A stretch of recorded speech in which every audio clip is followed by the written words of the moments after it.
Genèse, chapitre 8. Dieu se souvint de Noé, de tous les animaux et de tout le bétail qui était avec lui dans l'arche. Et Dieu fit passer un vent sur la terre, et les eaux s'apaisèrent. Les sources de l'abîme et les écluses des cieux furent fermées, et la pluie ne tomba plus du ciel.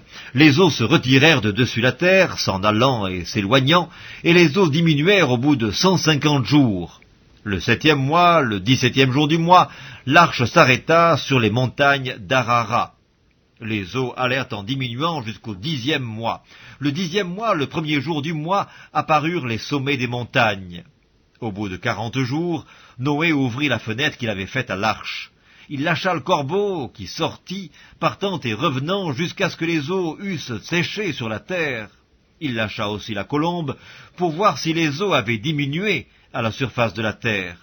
Mais la colombe ne trouva aucun lieu pour poser la plante de son pied, et elle revint à lui dans l'arche, car il y avait des eaux à la surface de toute la terre. Il avança la main, la prit et la fit rentrer auprès de lui dans l'arche. Il attendit encore 7 autres jours, et il lâcha de nouveau la colombe hors de l'arche. La colombe revint à lui sur le soir, et voici une feuille d'olivier arrachée était dans son bec. Noé connut ainsi que les eaux avaient diminué sur la terre. Il attendit encore 7 autres jours, et il lâcha la colombe, mais elle ne revint plus à lui. L'an 601, le 1er mois, le 1er jour du mois, les eaux avaient séché sur la terre. Noé ôta la couverture de l'arche, il regarda, et voici la surface de la terre avait séché.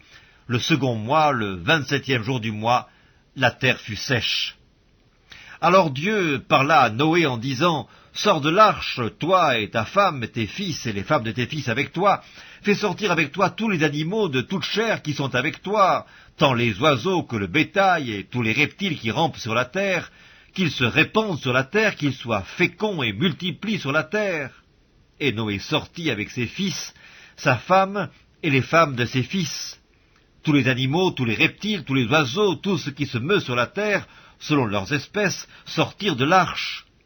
Noé bâtit un autel à l'Éternel, il prit de toutes les bêtes pures et de tous les oiseaux purs, et il offrit des holocaustes sur l'autel.